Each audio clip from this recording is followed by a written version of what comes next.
ప్రభునందు ప్రియమైన దేవుని బిడ్డలారా, ప్రభు అయిన యేసు క్రీస్తు నామాన మీ అందరికీ శుభాభివందనాలు తెలియజేస్తూ ఉన్నాము. ఎలా ఉన్నారు? దేవుని యొక్క కృపను బట్టి మీ అందరూ కూడా క్షేమముగాను సమాధానంగాను సంతోషంగాను ఉన్నారని నేను విశ్వసిస్తూ ఉన్నాను. మీ అందరి కొరకు మా అనుదిన ప్రార్థనలలో మీ అందరి కొరకు జ్ఞాపకం చేసుకొనొచ్చు. ప్రభు మీకు సంతోషము సమాధానం అందించాలని, క్లిష్ట సమయాలలో దేవుడు మీ అందరికీ తోడుగా ఉండాలని నా యొక్క ప్రార్థన అయ్యున్నది. అయితే ఈ సమయంలో దేవుని యొక్క వాక్య భాగాన్ని మనము జ్ఞాపకం చేసుకుందాం. 2వ కొరింథీ పత్రిక 4వ అధ్యాయము 16వ వచనం నుండి 18వ వచనం వరకు నేను చదువుతాను. దయచేసి మీరు వినండి. కావున మేము అధైర్యపడము. మా బాహ్య పురుషుడు కృషించుచున్నను, ఆంతర్య పురుషుడు దినదినము నూతన పరచబడుచున్నాడు. మేము దృశ్యమైన వాటిని చూడక అదృశ్యమైన వాటిని నిదానించి చూచుచున్నాము గనుక క్షణమాత్రముండు మా చులకని శ్రమ మా కొరకు అంతకంతకు ఎక్కువగా నిత్యమైన మహిమ భారమును కలుగుజేయుచున్నది. ఏలయనగా దృశ్యమైనవి అనిత్యములు, అదృశ్యమైనవి నిత్యములు.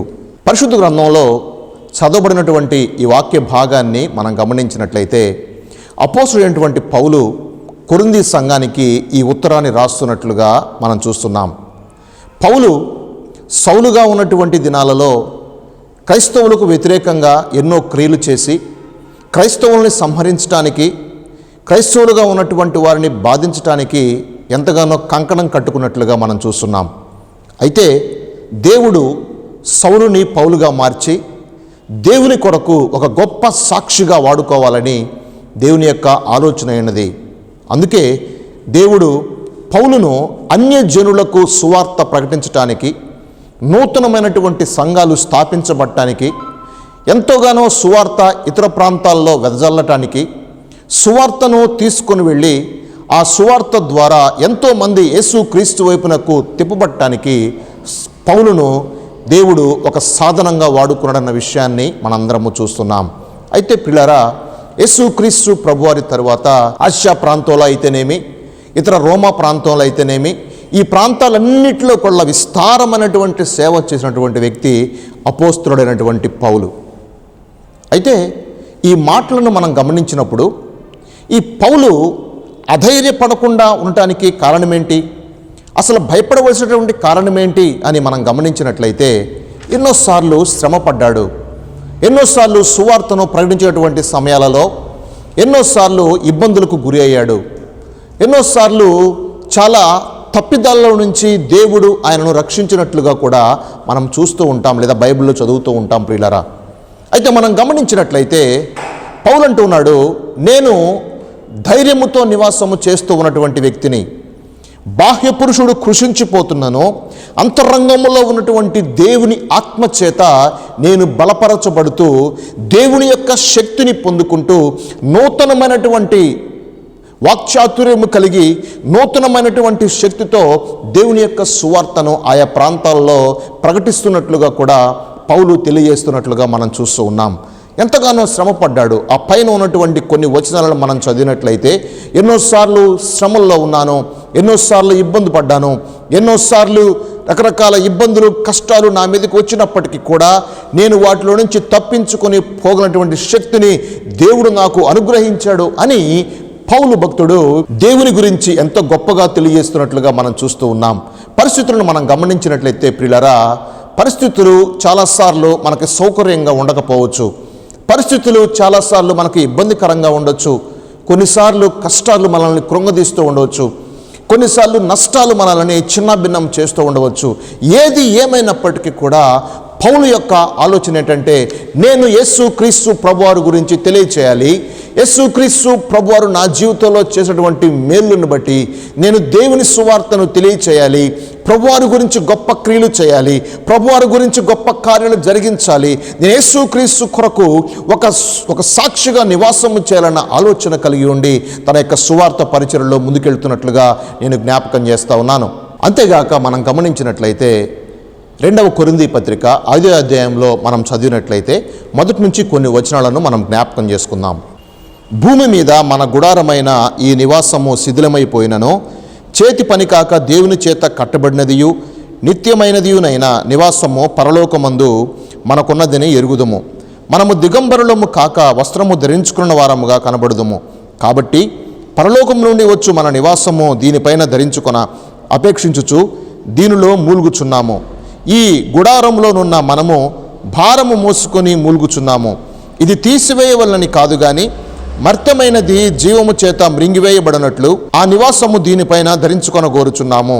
దీని నిమిత్తము మనల్ని సిద్ధపరిచిన వాడు దేవుడే, మరియు ఆయన తన ఆత్మ అనే సంచు కరువును మనకి అనుగ్రహించి ఉన్నాడు.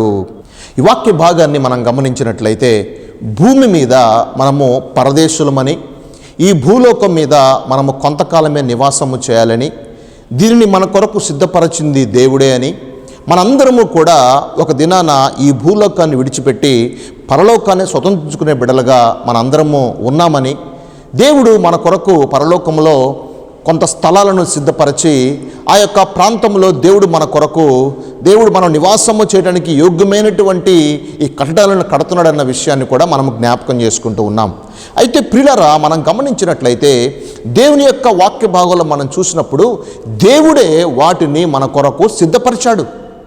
దేవునితో నివాసము చేయటానికి, ఆయనను స్తుతించటానికి, ఆయనను ఘనపరచటానికి, ఆయనను సన్నుతించటానికి దేవుడే మన కొరకు ఈ నివాసము సిద్ధపరిచాడు అన్నటువంటి విషయాన్ని కూడా మనము జ్ఞాపకం చేసుకోవాలి.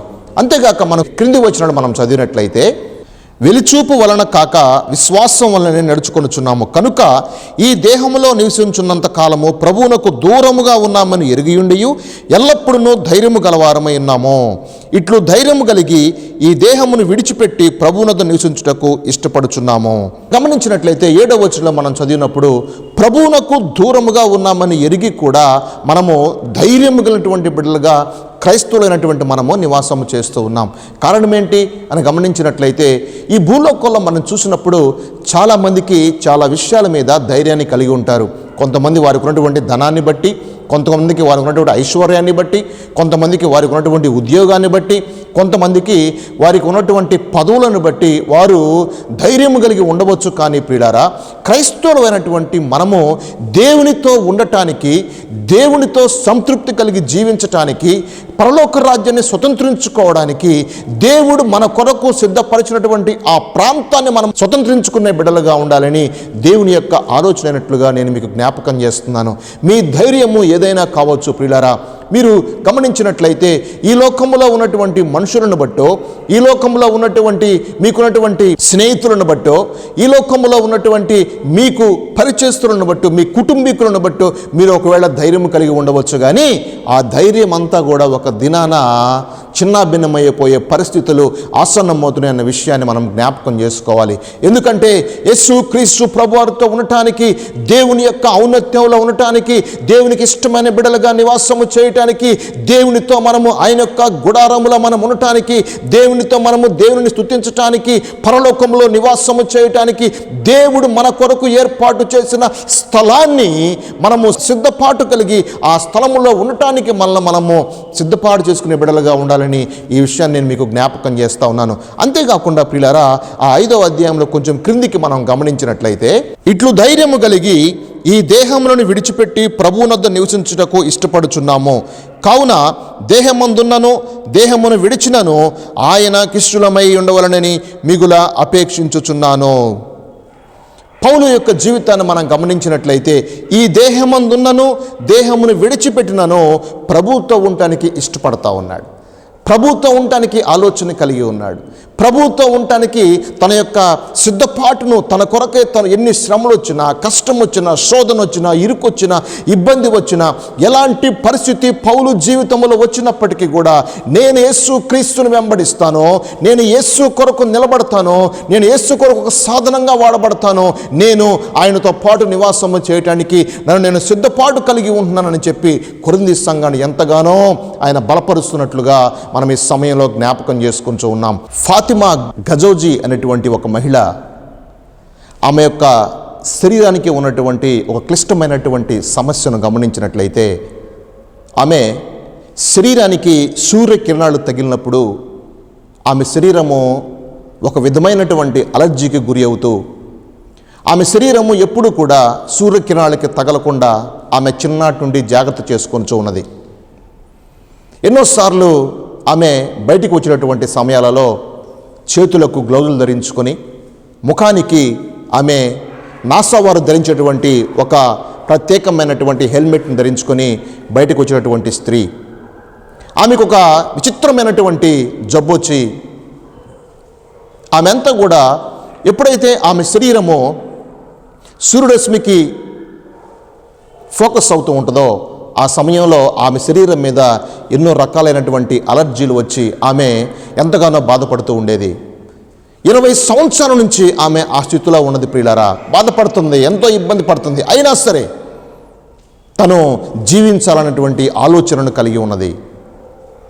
జీవించి నేను ఈ భూలోకంలో జీవించాలి, నేను ఈ భూలోకంలో మనుగడ సాగించాలి అనేటువంటి ఆలోచనతో ఆ స్త్రీ ముందుకెళ్తున్నట్లుగా నేను మీకు జ్ఞాపకం చేస్తూ ఉన్నాను. అందుకే దేవుని యొక్క వాక్య భాగాన్ని మనం గమనించినట్లయితే సిద్ధపాటు జీవితాన్ని కలిగి ఉండటం అనేది ఎంతో ఆశీర్వాదకరమైన విషయం అన్న విషయాన్ని నేను మీకు జ్ఞాపకం చేస్తున్నాను. శోధనలో ఉన్నామండి, మేము సమస్యల్లో ఉన్నామండి, ఇరుకుల్లో ఉన్నామండి, ఇబ్బందుల్లో ఉన్నామని చెప్పి మనం అనుకోవచ్చు. కానీ ప్రియులారా, సిద్ధపాటు కలిగినటువంటి జీవితాన్ని యేసుక్రీస్తు కొరకు మళ్ళీ మనం సిద్ధపరచుకోవటం అనేది ఎంతో ముఖ్యమైనటువంటి విషయం అని నేను మీకు జ్ఞాపకం చేస్తా ఉన్నాను. పరిశుద్ధ గ్రంథమైన బైబిల్లో మనం గమనించినట్లయితే 1 కొరింథీ పత్రిక 10వ అధ్యాయము 13వ వచనం నుండి మనం గమనించినప్పుడు, సాధారణముగా మనుషులకు కలుగు శోధన తప్ప మరి ఏదియూ మీకు సంభవింపలేదు.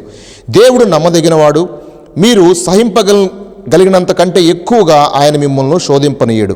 అంతేకాదు, సహింపగలుగుటకు ఆయన శోధనతో కూడా తప్పించుకొను మార్గమును కలుగు చేయును. దేవుని యొక్క మాటలను మనం గమనించినట్లయితే శోధనలు రావడము, మనుషులు అధైర్యపడటము, మనుషులు చిన్నభిన్నమవటము ఇవన్నీ కూడా సహజం. కానీ ప్రియులారా, శోధన వచ్చినప్పుడు దానిలో నుంచి తప్పించుకొనగలిగినటువంటి శక్తిని దేవుడు మనకు దయచేసే దేవుడైనాడు. కారణం ఏంటంటే ఆయన ఆంతరంగికమైనటువంటి పురుషుని మనము కలిగినటువంటి స్థితిని మనం చూసినప్పుడు, ఆ ఆంతరంగంలో మనం చూసినట్లయితే ఆ ఆంతరంగంలో ఆయన ఒక పరిశుద్ధాత్మ శక్తిని మనకు అనుగ్రహించి దానిని ఆయన ముద్ర వేసినట్లుగా కూడా మనము జ్ఞాపకం చేసుకుంటూ ఉన్నాం. అందుకే దేవుని యొక్క మాటలను మనం గమనించినట్లయితే దేవుడు నమ్మదగినవాడు, దేవుడు నమ్మదగినవాడు, నమ్మదగినటువంటి దేవుడు. కాబట్టే ఆ దినాలలో ఇశ్రాయేలు ప్రజలను అరణ్య ప్రాంతంలో నడిపించినప్పుడు ఆయన ఆరిన నేల మీద వారిని నడిపించినట్లుగా మనం చూస్తూ ఉన్నాం. దావీదు ఎక్కడో గొర్రెలు కాసుకుంటూ ఉన్నటువంటి ఆ దినాల్లో ప్రియులారా, దావీదును దేవుడు ప్రేమించి ప్రత్యేకపరచి దావీదును ఇశ్రాయేలు ప్రజలకు రాజుగా చేసినట్లుగా మనం చూస్తూ ఉన్నాం. అంతేకాకుండా మనం గమనించినట్లయితే సౌలును పౌలుగా మార్చినటువంటి దేవుడుగా మనం చూస్తూ ఉన్నాం. యేసుక్రీస్తు ప్రభువారి తర్వాత అంత ప్రత్యేకమైనటువంటి విస్తారమైనటువంటి సేవ చేసినటువంటి వ్యక్తి పౌలు గారు మాత్రమే అని నేను మీకు జ్ఞాపకం చేస్తూ ఉన్నాను. అంతేగాక చేప కడుపులో ఉన్నటువంటి యోనాను బయటకు తీసుకుని వచ్చి నినివే పట్టణానికి సువార్తను ప్రకటించడానికి యోనాతో మాట్లాడి యోనాను ముందుకు నెట్టినట్లుగా మనం జ్ఞాపకం చేసుకుంటూ ఉన్నాం. చూడండి, దైవ గ్రంథాన్ని మనం చూసినప్పుడు ప్రియులారా, పరిశుద్ధ గ్రంథం అంతా కూడా అద్భుతాల మయం మనం చూసినట్లయితే. అంతేకాకుండా చూడండి, యోహాను సువార్తలో మనం గమనించినట్లయితే ఒక వ్యక్తి 38 సంవత్సరాల నుండి బేతెస్తా అనేటువంటి కోనేటి దగ్గర పడి ఉన్నాడు. ఎవరు ఆయన్ని పట్టించుకోవట్లేదు. ఉదయకాలం సమయంలో ఎవరో కొంతమంది తీసుకుని వచ్చి ఆయనను ఆ కోనేటి దగ్గర పెడతా ఉన్నారు. దేవదూత ఎప్పుడో వస్తుంది, వచ్చినప్పుడు నీరు కదిలించినప్పుడు ఎవరు కూడా ఈ వ్యక్తిని తీసుకొని నీటిలోకి దింపడానికి ఎవరు కూడా అక్కడ ఉండలేరు. కాబట్టి ఈ వ్యక్తి 38 సంవత్సరాల నుంచి ఒక అగమ్య గోచరమైనటువంటి జీవితాన్ని ఆ వ్యక్తి జీవిస్తూ అక్కడ పడి ఉన్న స్థితిని యేసుక్రీస్తు ప్రభువారు గమనించారు. యేసు ప్రభువారు అన్నారు కదా, స్వస్థపడగోరుచున్నావా అని అడిగినప్పుడు ప్రియులారా, ఆయన యొక్క హృదయంలో తెలియనటువంటి ఒక అనుభూతి, అయ్యా ఇప్పటి వరకు కూడా నన్ను ఈ మాట అడిగినటువంటి వ్యక్తి ఎవరూ లేరయ్యా, నన్ను ప్రేమించినటువంటి వ్యక్తులు ఎవరూ లేరయ్యా, నేను ఒక అగమ్య గోచరమైనటువంటి స్థితిలో నివాసం చేస్తున్నానయ్యా, నన్ను పట్టించుకునేవారు ఎవరూ లేరయ్యా, నన్ను అర్థం చేసుకునేవారు ఎవరూ లేరయ్యా, నన్ను స్వస్థపరిచేవారు ఎవరూ లేరయ్యా, అయ్యా నీవు యేసుక్రీస్తు కదా అని ఆలోచన ఆయనకు కలిగి ప్రియులారా, అవునయ్యా నేను స్వస్థపడాలని ఆశ కలిగి ఉన్నానని చెప్పినప్పుడు యేసుక్రీస్తు ప్రభువారు చాలా చక్కని కార్యాన్ని అక్కడ చేశాడండి. గమనించినట్లయితే, నీ పరుపెత్తుకొని లేచి నీవు నడు. చూడండి, సాధారణంగా మనం గమనించినట్లయితే మనిషి కష్టాల్లో ఉన్నప్పుడు, ఇరుకుల్లో ఉన్నప్పుడు, అధైర్యం కలిగి ఉన్నప్పుడు, చిన్న భిన్నమైన స్థితుల్లో ఉన్నప్పుడు ఎవరైనా వస్తారు, ఏదైనా చేస్తారు, ఎవరో మమ్మల్ని ఆదుకుంటారు, మమ్మల్ని పలకరిస్తారు, మమ్మల్ని ప్రేమిస్తారు అని చెప్పి మానవుడు మానవీయమైనటువంటి దృక్కోణంతో ఆలోచిస్తూ ఉంటాడే కానీ దేవుని యొక్క ఉద్దేశాన్ని మనం గమనించినట్లయితే యేసుక్రీస్తు ప్రభువారు చెప్తున్నాడు, నువ్వు లేచి నీ పరిపెత్తుకొని నడువు అని చెప్పినప్పుడు ప్రియులారా, వెంటనే ఆ యొక్క బిడ్డ 38 సంవత్సరాల నుంచి వ్యాధితో బాధపడుతూ ఉన్నటువంటి వ్యక్తి, నిరీక్షణ లేనటువంటి ఆ వ్యక్తి లేచి నడుస్తూ ఉన్నప్పుడు అందరూ కూడా ఆశ్చర్యపోయారు. యేసుక్రీస్తు ప్రభువారితో కలిసి ఆ గుంపులో కలిసి నడుస్తూ ఉన్నప్పుడు అందరూ అడుగుతున్నారు, ఏయ్ నువ్వు అక్కడ ఉన్నటువంటి వ్యక్తివి కాదా, నువ్వు ఆ బెతెస్దా కోనేటి దగ్గర కూర్చున్నటువంటి వ్యక్తివి కాదా అని అడుగుతున్నప్పుడు, అవునయ్యా నేను అక్కడ కూర్చున్నటువంటి వ్యక్తినే. యెహోవాను స్వస్థపరిచారు, యేసుక్రీస్తు ప్రభువు నన్ను స్వస్థపరిచారయ్యా, నజరేయుడైనటువంటి యేసు నన్ను స్వస్థపరిచాడయ్యా, నేను అందుకే ఇలాగున్నానయ్యా అని చెప్పి ప్రియులారా ఆ చెప్తూ ఉన్నప్పుడు అందరూ కూడా ఆశ్చర్యపోవటం జరిగింది. ప్రియులారా గమనించినట్లయితే అవునండి, యేసుక్రీస్తు ప్రభువారు నమ్మకమైనటువంటి దేవుడు. నువ్వు పెట్టుకున్న నమ్మకాన్ని ఆయన తప్పకుండా నెరవేర్చే దేవుడే ఉన్నాడన్న విషయాన్ని నేను మీకు జ్ఞాపకం చేస్తున్నాను. ధైర్యం లేనటువంటి జీవితాలకు ధైర్యాన్ని ఇచ్చేటువంటి దేవుడై ఉన్నాడని నేను మీకు జ్ఞాపకం చేస్తున్నాను. దేవుడు అలా గమనించినప్పుడు ప్రియులారా ఎన్నో గొప్ప కార్యాలను పరిశుద్ధ గ్రంథంలో మనం చూస్తూ ఉంటాం. దేవుడు చేసినటువంటి అద్భుత ఆశ్చర్య కార్యాలను మనం జ్ఞాపకం చేసుకుంటూ ఉంటాం. కాబట్టి ఆ దేవుడు నిన్న నేడు రేపు ఏకరీతిగా ఉండి మానవులను ప్రేమిస్తూ ఉన్నట్లుగా నేను మీకు తెలియజేస్తూ ఉన్నాను. అందుకే పరిశుద్ధ గ్రంథమైన బైబిల్లో మనం గమనించినట్లయితే 1 కొరింథీ పత్రిక 9వ అధ్యాయము 24వ వచనాన్ని మనము చూసినప్పుడు, పందెపు రంగమందు పరిగెత్తు వారందరూ పరిగెత్తుదురు గాని ఒక్కడే బహుమానము పొందునని మీకు తెలియదా? అటువలే మీరు బహుమానము పొందినట్లుగా పరిగెత్తుడి. మరియు పందెమందు పోరాడు ప్రతివాడు అన్ని విషయములందు మితముగా ఉండును. వారు క్షయమగు కిరీటము పొందుటకు, మనమైతే అక్షయమగు కిరీటమును పొందుటకు మితముగా ఉన్నాము. దేవుని యొక్క మాటలను మనం గమనించినట్లయితే పౌలు గారు ఈ మాటలను తెలియజేస్తూ ఉన్నాడు. పందెమందు పోరాడే ప్రతివాడు కూడా ఒక ప్రత్యేకమైనటువంటి ఆహారపు శైలిని కలిగి ఉంటాడు. అంతేకాకుండా పందెమందు పరిగెత్తే ప్రతివాడు కూడా అతని యొక్క గురి, అతని యొక్క ధ్యాస అంతా కూడా గురి మీద పెట్టుకుంటాడు. ఎలాగైతే పౌలు గారు చెప్తున్నాడు కదా, మీరు పందెమందు పరిగెత్తాలని చెప్పి ఇష్టపడతా ఉన్నారు, మీరు పందెమందు పరిగెత్తూ ఉన్నారు. ఇలాంటి మీరు గురి మీద ధ్యాస ఉంచి పరిగెత్తినప్పుడు తప్పక దేవుడిచ్చే బహుమానాన్ని మీరు స్వతంత్రించుకుంటారు. నేను కూడా పందెమందు పోరాడాలని, పందెంలో విజయం సాధించాలని, నేను కూడా పందెమందు నిలబడాలని, విజయం సాధించి దేవుడిచ్చేటటువంటి బహుమానాన్ని పొందుకోవాలని నేను కూడా ఎంతో తాపత్రయపడతా ఉన్నాను. కాబట్టి మీరు కూడా అలాంటి విశ్వాస్యతలోనికి రండి, మీరు కూడా అలాంటి గొప్ప వ్యక్తులుగా మార్చబడండి అని చెప్పి పౌలు గారు ఆ సంఘాన్ని ఎంతగానో బలపరుస్తూ ఉన్నట్లుగా కూడా మనము జ్ఞాపకం చేసుకుంటూ ఉన్నాం. అవును ప్రియ సహోదరి సహోదరులారా, దేవుని యొక్క మాటలను మనం గమనించినట్లయితే ఎన్నో సమయాలలో చిన్న భిన్నమైనటువంటి పరిస్థితుల్లో ఒకవేళ నీవు ఉన్నావేమో, బలహీనమైనటువంటి స్థితిలో నీవు ఉన్నావేమో, అయ్యో మా పరిస్థితి ఇలాగే ఉందా, మేము ఇలాగే బ్రతకాలా, మేము ఇలాగే చనిపోవాలా, మేము పేదరికంలోనే మగ్గిపోవాలా, మేము ఈ బలహీనమైనటువంటి వ్యాధితో నశించిపోవాలా, మమ్మల్ని ఎవరు ఆదుకునేవారు లేరా, లేదా మమ్మల్ని పట్టించుకునేవారు లేరా, మమ్మల్ని అర్థం చేసుకునేవారు లేరా అని ఎన్నోసార్లు చిన్న భిన్నమైనటువంటి ఆలోచనలతో మానవుడు నివాసం చేస్తూ ఉన్నప్పుడు యేసుక్రీస్తు ప్రభువారు ఒక గొప్ప రక్షకుడుగా ఈ భూలోకానికి పరిచయమేడన్న విషయాన్ని నేను మీకు జ్ఞాపకం చేస్తున్నాను. అందుకే యేసు ప్రభువారు అన్నారు కదా, ప్రయాసపడి భారం మోసుకొనుచున్న సమస్త జనులారా నా యొద్దకు రండి, నేను మీకు విశ్రాంతిని కలుగచేతును. యేసు ప్రభు వద్దకు రావటానికి మీరు సంకోచిస్తున్నారేమో నాకు తెలియదు, కానీ ప్రియులారా యేసుక్రీస్తు ప్రభువారు ఒక మార్గాన్ని సిద్ధపరచడానికి ఈ భూలోకానికి వచ్చాడు. ఆయన చెప్పాడు కదా, నేనే మార్గము, నేనే సత్యము, నేనే జీవమునై ఉన్నాను, నేను తప్ప వేరొక మార్గము లేనే లేదు అని చెప్పి దేవుడు తెలియజేస్తున్నట్లుగా మనం చూస్తూ ఉన్నాం. అవునండి, యేసుక్రీస్తు ప్రభువారు మానవులను విమోచించడానికి, యేసుక్రీస్తు ప్రభువారు మానవులని స్వస్థపరచడానికి, యేసుక్రీస్తు ప్రభువారు నశించిపోయినటువంటి వారిని వెదక్కి రక్షించడానికి ఈ భూలోకానికి వచ్చాడన్న విషయాన్ని కూడా నేను మీకు జ్ఞాపకం చేస్తున్నాను. కాబట్టి నా ప్రియ సహోదరి సహోదరులారా, ధైర్యం కలిగి ఉండండి. పరిస్థితులు మనకు అనుకూలంగా ఉండొచ్చు, అనుకూలంగా లేకపోవచ్చు. నీవు ఒకవేళ పాస్ అవ్వచ్చు, పాస్ అవ్వకపోవచ్చు. నేను ఒకవేళ కొంతమంది పట్టించుకోవచ్చు, పట్టించుకోకపోవచ్చు. నీ బంధువులు నీకు వ్యతిరేకంగా మాట్లాడవచ్చు. నీ యొక్క స్నేహితులు లేదా నీ యొక్క తోబుట్టువులు నీకు వ్యతిరేకంగా ఉండవచ్చు. కానీ యేసుక్రీస్తు ప్రభువారు తెలియజేస్తున్నారు, యేసుక్రీస్తు ప్రభువారు నేను లోకమును ఎంతో ప్రేమించను అని చెప్పి దేవుడు తెలియజేస్తున్నారు. యేసు ప్రభువు నిన్ను ప్రేమిస్తూ ఉన్నాడు ప్రియ సహోదరుడా.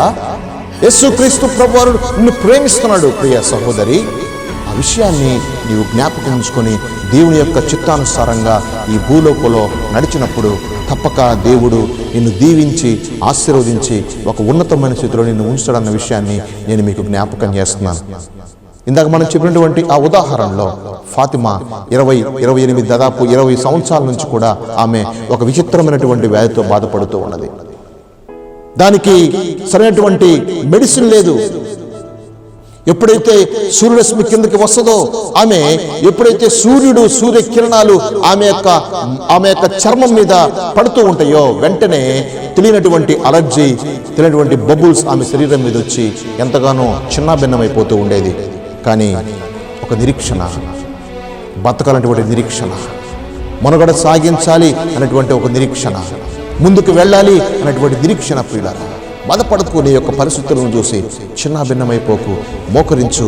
యేసు క్రీస్తు ప్రభువారు తప్పక నీ యొక్క ఆలోచనలను, నీ హృదయ తలంపులను, నీ మాటలను, నీ యొక్క ప్రార్థనను అంగీకరించే దేవుడైనాడని నేను మీకు జ్ఞాపకం చేస్తా ఉన్నాను. శోధనలు మానవుడికి వస్తాయి.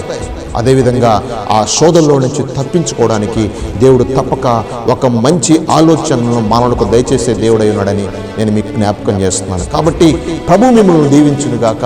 ప్రార్థన చేసుకుందాం. దేవుడు తప్పక తన కృప, తన కాపుదల, తన యొక్క రక్షణ అనుభవాన్ని, తన పరిశుద్ధాత్మ శక్తిని మనందరికీ, మీ అందరికీ కూడా తోడుగా ఉంచునుగాక. ప్రార్థన చేసుకుందాం. దయచేసి నాతో కూడా మీ అందరూ కూడా ప్రార్థనలో ఏకీభవించండి. తప్పక దేవుడు మీ జీవితంలో మేలు జరిగిస్తాడు. ప్రార్థన. పరిశుద్ధుడా, ప్రేమ కలిగిన మా యేసయ్య, నమ్మకమైన మా దేవా, నీ పరిశుద్ధమైన, ఘనమైన, ఉన్నతమైన నామానికి వందనాలు, స్తోత్రాలు చెల్లిస్తున్నాం ప్రభువా. గతించిన దినాలన్నింటిలో మీ కృప, మీ కాపుదల అనుగ్రహించి మమ్మల్ని ప్రేమించి కరుణించి కాపాడేవు నాయన, భద్రపరచడానికి స్తోత్రాలు ప్రభువా. నీ కృపలో, నీ కాపుదల్లో నా తండ్రి మీరు చేసుకుంటున్న ప్రతి ఒక్క జ్ఞాపకాన్ని బట్టి మీకు స్తోత్రాలు నా తండ్రి. నాయన నీ బిడ్డలు ప్రభువా, ధైర్యము నా నశించినటువంటి బిడ్డలు ఉన్నారు ప్రభువా. ఎంతో మంది చిన్నాభిన్నమైపోతూ ఉన్నటువంటి బిడ్డలు ఉన్నారు ప్రభువా. నాయన నా తండ్రి, వారి జీవితాల్లో నా తండ్రి నాయన నూతనమైనటువంటి బలాన్ని, నూతనమైనటువంటి ధైర్యాన్ని, నూతనమైనటువంటి నా తండ్రి శక్తిని, నూతన అభిషేకాన్ని ప్రభువా వారి జీవితంలో ఉంచి నా తండ్రి నాయన మరలా వారిని పురికల్పి లేపమని కోరుకుంటూ ఉన్నాం. సహాయం చేయండి ప్రభువా. అద్భుతాలు జరిగించే దేవుడవు, ఆశ్చర్యకార్యాలు చేసినటువంటి దేవుడవు ప్రభువా. నిన్న, నేడు, రేపు ఏకరీతిగా ఉన్నటువంటి దేవుడవు ప్రభువా. మమ్మల్ని ప్రేమించినటువంటి దేవుడవు ప్రభువా. మమ్మల్ని విమోచించినటువంటి దేవుడవు ప్రభువా. పాపపు బంధకాల నుంచి, నరకపు కష్టాల నుంచి ప్రభువా మమ్మల్ని తప్పించి పరలోకాన్ని స్వతంత్రించుకునే విధంగా ప్రభువా మీరు మమ్మల్ని చేసిన విధానమును బట్టి వందనాలు, స్తోత్రాలు చెల్లిస్తున్నాం నాయన. నీ కృపలో, నీ కాపుదల మమ్మల్ని జ్ఞాపకం చేసుకోవచ్చు. నీ శక్తి ఉన్నటువంటి ఆత్మ మమ్మల్ని కూడా సమర్పించుకుంటూ ఉండగా ప్రభువా, ఎవరైతే ప్రార్థన చేస్తున్నారో వారందరినీ కూడా మీరు ముట్టి స్వస్థపరిచిన తండ్రి, వారి యొక్క అవసరతలన్నీ కూడా మీరు తీరుస్తారని నమ్ముచు యేసు క్రీస్తు అతి శ్రేష్టమైన, ఘనమైన, ఉన్నతమైన నామాన ప్రార్థించి మరి మిక్కిలి వినయముతో అడిగి వేడుకొని ఉన్నాం పరలోకపు తండ్రి. Amen, amen. మన పరమ తండ్రి అయిన దేవుని ప్రేమ, ప్రభువైన యేసు క్రీస్తు వారి యొక్క కృప, పరిశుద్ధాత్మ యొక్క అన్యోన్య సహవాసం, సంతోషము, సమాధానము ఇది మొదలుకొని మనకు, మన కుటుంబంలో ప్రతి బిడ్డలకు, ఈ లోక పరిశుద్ధులకు, ఈ కార్యక్రమాన్ని వీక్షిస్తున్న ప్రతి బిడ్డలకు ఇది మొదలుకొని సదాకాలము తోడయుండి నడిపించునుగాక. Amen, amen, amen. దేవుని యొక్క పరిశుద్ధ నామానికి మహిమ కలుగునుగాక. ప్రభు మిమ్మల్ని దీవించునుగాక. God bless you. ప్రత్యేకంగా మా కార్యక్రమాల కొరకు మీరు ప్రార్థన చేయండి, మా పరిచర్య కొరకు ప్రార్థన చేయండి. దేవుడు మిమ్మల్ని దీవించి ఆశీర్వదించునుగాక. మీ అందరికీ నా యొక్క హృదయపూర్వక వందనాలు. God bless you. ఇహలోక శ్రమలన్నీ ఎన్నదగినవి కావని ప్రభునందు నా ప్రయాస వ్యర్థమే కాదని, ఇహలోక శ్రమలన్నీ ఎన్నదగినవి కావని, ప్రభునందు నా ప్రయాస వ్యర్థమే కాదని, నా మట్టుకైతే బ్రతుకుట క్రీస్తేనని, చావైతే నాకది ఎంతో మేలని, నా మట్టుకైతే బ్రతుకుట క్రీస్తేనని, చావైతే నాకది ఎంతో మేలని, నా కన్నులెత్తి నీ వైపుకే నిరీక్షణతో చూచుచున్నాను, నా కన్నులెత్తి నీ వైపుకే నిరీక్షణతో చూచుచున్నాను, నీ అందేనే బ్రతుకుచున్నాను. నా వేదనలో నా బాధలో నే కృంగిన వేళలో నా